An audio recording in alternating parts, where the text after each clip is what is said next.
Hello, I welcome you all to the lecture series on the generic elective Individual and Society offered by the Department of English across the various colleges of the University of Delhi. It's me once again, Piyush Chaudhary, Assistant Professor at the Department of English at Hansraj College. I welcome you all to this lecture. My previous lecture was on Hira Bansode's poem, Bosom Friend. This lecture today will be on Caste Laws by Jotirao Phule. This excerpt that is there in our syllabus is taken from Gulamgiri, which was published in 1873. It is basically an anti-caste work written by Jotirao Phule. Gulamgiri is a long book written by Phule who challenges and in a way he shows and brings in a new interpretation of Indian history and mythology. And in doing so, what he's essentially doing is he's challenging the Brahminical narratives that showed upper castes as superior to the lower castes. It's also a matter of surprise that someone as qualified as Jotirao Phule is not studied in the school curriculum or the university curriculum.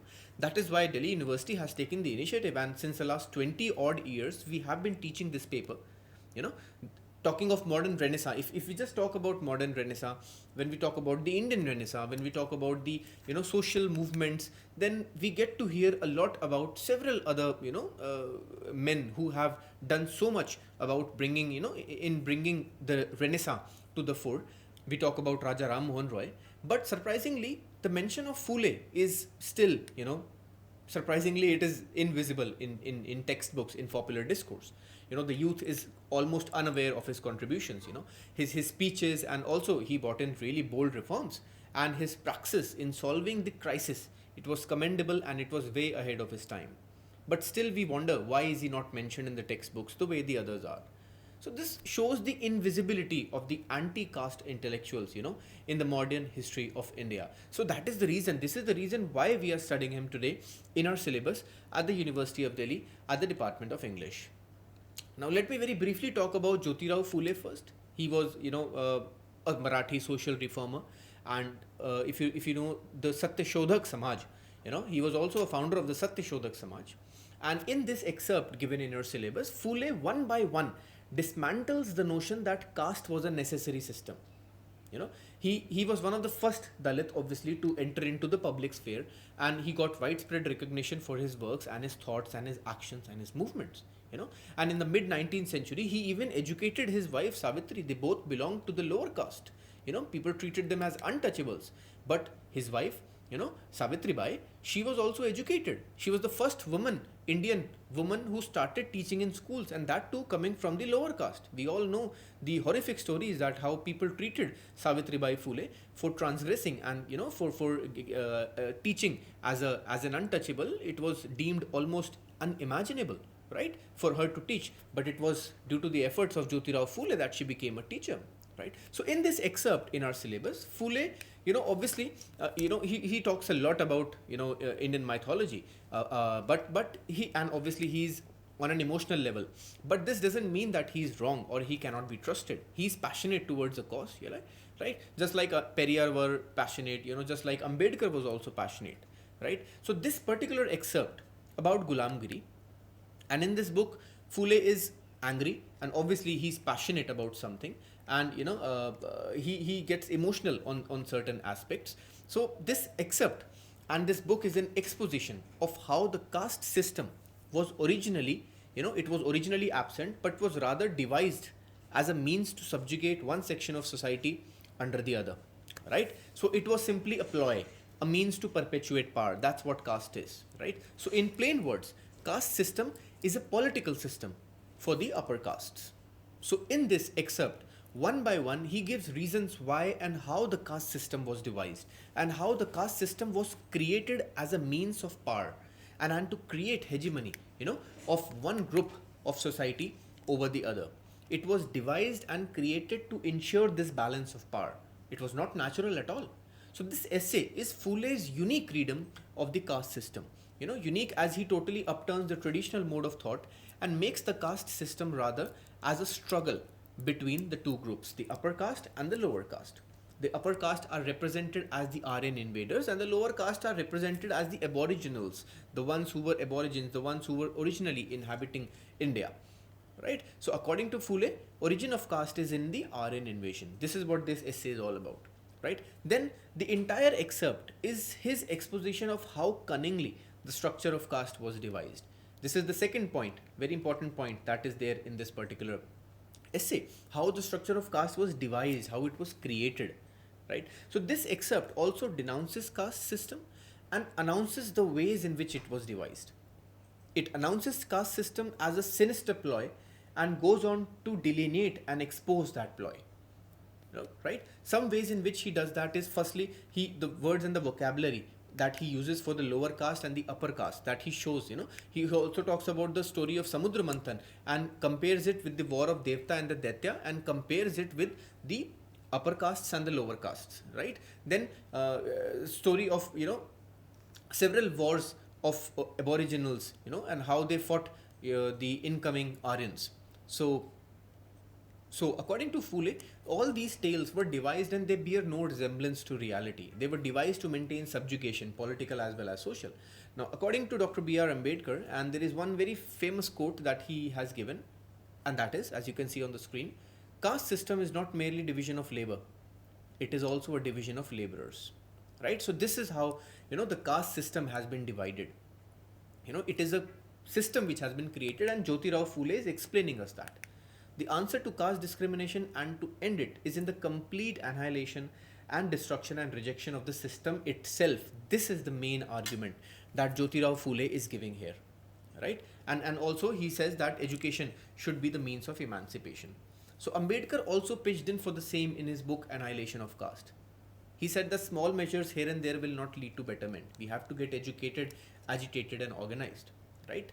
So this is a basic intro about Jotirao Phule. Now let us begin with the text. So what I'll do is I'll look at the opening lines of the excerpt and then I will offer my explanation on the topic. So look at these lines now, as you can see on the screen. The Aryan progenitors at some remote period of antiquity, probably more than 3000 years ago, the Aryan progenitors of the present Brahmin race descended upon the plains of Hindu Kush and other adjoining tracts. And then he goes on to say the Aryans who came to India not as simple immigrants with peaceful intention of colonization, but as conquerors. Right? Then just one line below he says, such self-gratulatory, pride-flattering epithets such as Arya, Bhudev, etc. with which they designated themselves confirm us in our opinion of their primitive nature and their primitive character. Such opprobrious terms, 2 lines below, such as Shudra, insignificant, Mahari, the great foe, etc., with which they designated them, show that originally they offered the greatest resistance in their power to establishing themselves in the country. Right?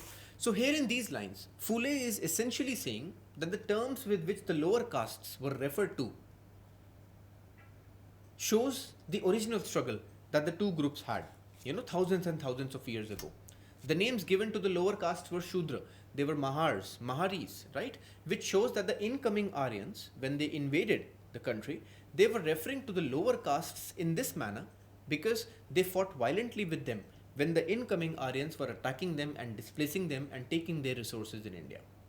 This excerpt, as we know, this entire excerpt, by the way, is taken from Gulamgiri, which was a book as I mentioned. Now, according to Gail Omvit, in her book Seeking Begumpura, there is this very prominent quote. This will help you understand and this will put into context what exactly Phule is doing in Gulamgiri and in this excerpt which is there in our syllabus. Look at the lines now, as you can see on the screen. Historical mythological analysis of caste. So according to Omvit, Gulamgiri was a historical mythological analysis of caste, and in doing so picked up the Aryan theory that had emerged out of the British-Indian confrontation and collaboration. So this is the point of context when we read Gulamgiri by Phule. Now look at the next lines that Phule says, as we move forward further. Phule says, it is evident that there had been a hard struggle for ascendancy between the two races, the wars of Devs and the Daitya or the Rakshas, about which so many fictions are found scattered over the sacred books of the Brahmins, have certainly a reference to this primeval struggle. So he is referring to the primeval struggle. The primeval struggle that Phule is referring to is the struggle between the upper caste and the lower castes. So here, he is ascribing the Amrit Manthan as an event which was an attempt by Brahmins to show and prove that the Shudras and the Rakshas have been their antagonists. This is the view of Phule. He's reading the Amrit Manthan as a mythology, but the Devtas are the Brahmins and the Daityas are referred to as the Shudras. Right? So Phule, obviously, he strives for education, and that is another one of the key points in this excerpt. So he realizes that only when the Shudras are able to get into public service, when they are able to educate themselves, that they can uplift themselves. Now, the blame that often has been given on Jotirao Phule is that his writings have defiled Hinduism and that he has hurt the sentiments of caste Hindus and the gods. But that is not true at all. Jotirao is not against the religion, but he is against the oppressors who, in the name of religion, has subjugated them since thousands of years. He's not against the Hindus, he's not against the Brahmins as such, but only against the ones who perpetuate Brahmanism. Okay, read the next line, very interesting lines. Let us go forward. And he says, the institution of caste, which has been the main object of their deep cunning, is evident from their own writings, the highest rights, the highest privilege, gifts, and everything that would make the life of a Brahmin easy, smooth, going, and happy, and everything that would conserve or flatter their self-pride were specially inculcated and enjoined. Whereas the Shudras and the other Shudras were regarded with supreme hatred and contempt, and the commonest rights of humanity were denied them. So therefore, in these lines, Phule is showing how different castes, the upper castes and the lower castes, they hated each other. And in the next 2 pages, if you go on reading the next 2 pages, I'll skip that because the next 2 pages are simply about, how rules were framed for the untouchables and how the rules were framed to ensure that the lower caste may never progress ahead in life. Right? So there are several rules that Phule mentions in this excerpt, which were important to uphold in Indian social life, since the olden times, since the older times. Look at some of the lines.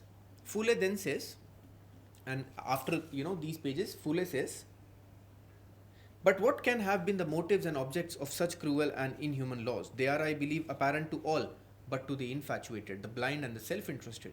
Anyone who reads them, who runs may read them. Their main object in fabricating these falsehoods was to dupe the mind of the ignorant and to rivet firmly on them the chains of perpetual bondage and slavery, which their selfishness and cunning had forged. Right? So therefore, according to Phule, caste is a political ploy, a political act, a means to maintain power and to ensure that powerful sections may always rule over lesser powerful sections. The tone of Phule is of irony. There is a marked anger and indignation against the oppressors. Finally, stressing the need for understanding these aspects, further, Phule says, at present, not one has the moral courage to do what duty demands, and as long as this continues, one sect distrusting and degrading another sect, the condition of the Sudras will remain unaltered and India will never advance in greatness or prosperity. Right? So next up, he even blames the British for not doing enough for the untouchables and the condition of the lower caste despite ruling India for several years. Just on the next line, he says, perhaps a part of the blame in bringing matters to this crisis may be justly laid to the credit of the government. By government here, actually, Phule means the British government, right?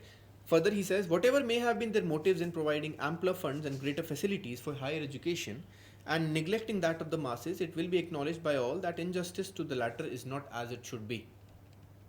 It is an admitted fact that the greater portion of revenues of the Indian Empire are derived from the Rayot's labor, from the sweat of his brow. The higher and the richer classes contribute little or nothing to the state's exchequer. Right? So this is an important quote. And here he blames the British for having sided with the upper castes. This is because the major chunk of the revenue was given by powerful people, by the upper caste, and they were always the upper castes. Hence, to maintain power and a revenue income, and to maintain, a source of income, they never tried to change the structure of Bharatiya culture and Bharatiya society.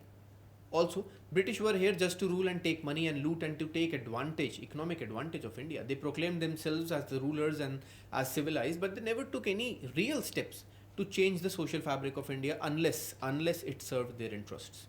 This is important to understand. So it was only and only the independent Indian government, spearheaded by the efforts of the great Dr. B.R. Ambedkar, of course, because of whom today the situation is definitely much better than what it was when Phule was writing this text in the mid 19th century. The constitution makers ensured that the right to equality was enshrined in the constitution, and this is independent India's biggest achievement and its biggest strength, that the roots of caste and the widespread disease of caste, which was present so visibly in the social fabric of our nation earlier on, has now been reduced to a great extent. At the same time, I am not claiming at all that caste has been removed today and that today no one practices discrimination on the basis of caste. Caste is still very much there. It is almost invisibly visible. It's almost invisibly present there.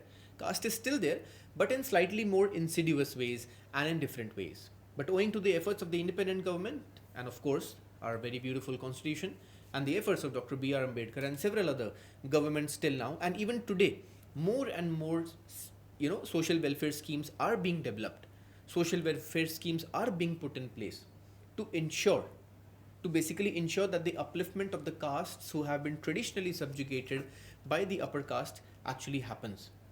Right? So the government even today runs so many programs for the benefit of the scheduled caste, for the benefit of the lower caste, including scholarships, including welfare schemes and so on and so forth. But this was not present during the British government at all, because the British government did not really care for the benefit of the Indian population. So Phule is blaming the British as they did not take much efforts to emancipate, the lower castes. Of course, the British did not practice untouchability, but yet they did not do much to emancipate the Dalits. This is because they were never in favor of civilizing, but only in exploiting us.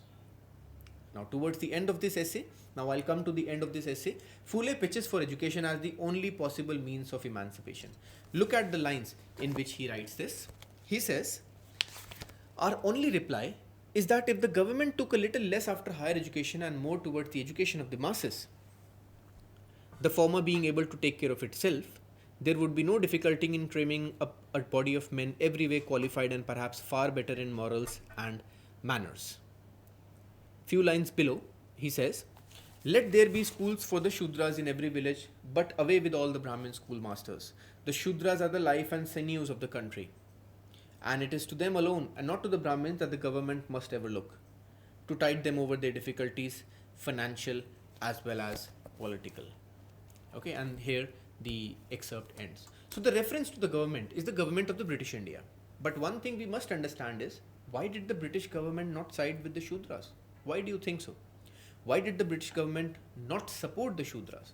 This is because they knew that by keeping the upper castes in higher villages and educational posts, they can finally perpetuate their role and also earn income and revenue, and thereby will perpetuate this never-ending vicious cycle where the poor, and the lower castes will be exploited endlessly, and therefore the British rule would continue as it is, unopposed. Right? So the upper castes were used as shields against the lower castes. So on this note, I come to the end of this lecture. I hope this lecture gave you several points to understand and to take home, and it gave you a new perspective on the issue of caste. So in short, and in a short summary, the author is just trying to show how a system has been created, how a system was created, how caste system was created as a system, as a mechanism, as a tool, right, which has spread its roots everywhere, and it was a means to perpetuate discrimination. So therefore this system has been a creation of the deep cunning of the upper castes to ensure power, to ensure politics, hegemony, and the vicious cycle of discrimination. So therefore this essentially means that caste is a system. It is not a natural phenomena. It is a man-made phenomena, and since it is a man-made phenomena, it should be removed and stopped completely. So Phule is saying that it is a system and caste is a system, and he uses sarcasm, satire to make his point. And at the end of the essay, he gives two possible solutions. First is the rejection of this caste system itself, complete rejection of the caste system. And second is to be educated. Thankfully, of course, due to the efforts of the constitution makers and of course Dr. B.R. Ambedkar, things have changed now visibly from the earlier days, but still discrimination abounds even today. And that is why it is extremely crucial to read and understand the historical inequalities that the untouchables were subjected to. It is important to learn history to ensure that such a thing doesn't happen ahead in future ever. On this note, I will end the lecture. Thank you so much for tuning in at Hansraj e-Samvaad. It was great to have you here with me. I'll see you shortly with another lecture on some other topic on some other day. Till then, keep watching Hansraj e-Samvaad. I thank you for being with me. Goodbye. Jai Hind.